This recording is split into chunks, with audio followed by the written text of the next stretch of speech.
Chairperson, sir, I rise today on behalf of my party, the All India Trinamool Congress, to speak on the Women's Reservation, the Nari Bandhan Bill. At the very onset, let us remind ourselves that this is India, a country where the poet Kafi Azmi in 1940, 81 years ago, 82 years ago, before independence, wrote in his poem Aurat, "Ut meri jaan, mere saath hi chalna hai tujhe. जन्नत एक और है जो मर्द के पहलू में नहीं, उसकी आजाद रविश पर भी मचलना है तुझे, बन के तूफान छलकना है, उबलना है तुझे, उठ मेरी जान, मेरे साथ ही चलना है तुझे."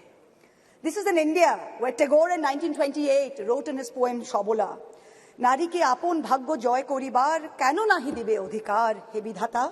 O Lord, why will you not give women the right to determine their own destiny?" This is in India, where in 1946, when the Constituent Assembly was elected, 15 seats went to women who helped to draft the Constitution. Both the United States and the United Kingdom saw lengthy suffragette movements before women were granted the right to vote. India's founders in 1947, April, agreed to the principle of universal adult suffrage, giving simultaneously the right to vote to women and to men. There was never any question of denying women the right to vote while giving it to men. All 15 members of the Constituent Assembly who were women rejected the demand for any special women's reservation on July 18, 1947. Member activist Renuka Roy noted that Vijayalakshmi Pandit has not been selected because she is a woman, nor was sex made a bar to the appointment. It is her proven worth that has been responsible for her appointment to the high office of ambassador to a land. The demand for special reservation is an insult to our intelligence and to our capacity.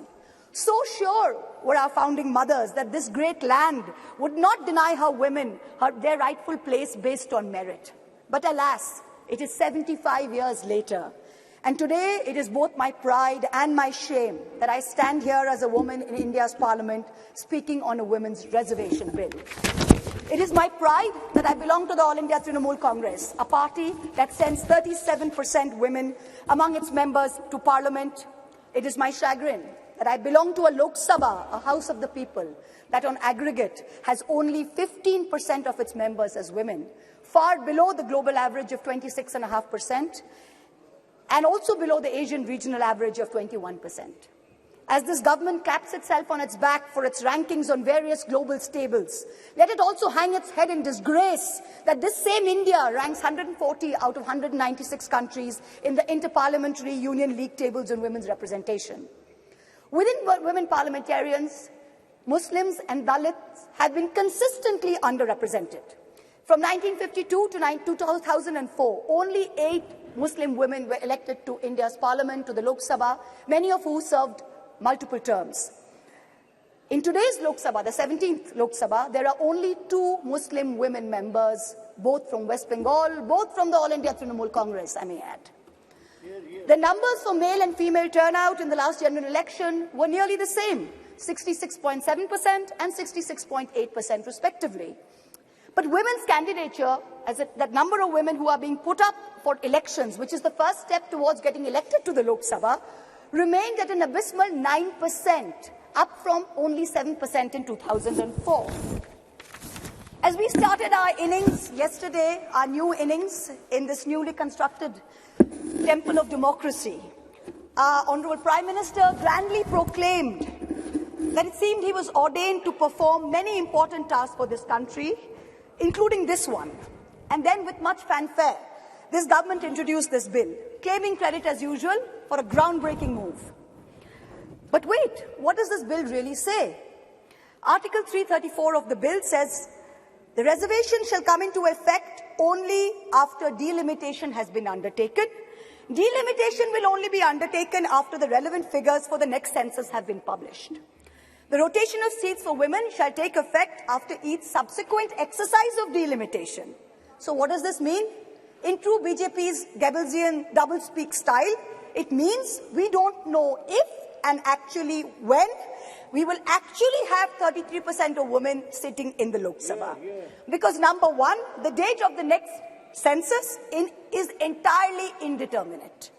Because of this, number two, the date of the next delimitation exercise is therefore doubly indeterminate.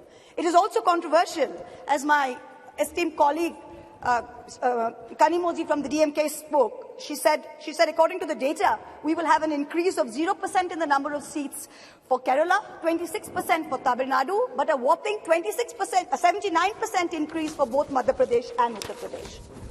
So women's reservation is dependent on two totally indeterminate dates. Can there be a greater jumla? Forget 2024. This may not even be possible in 2029.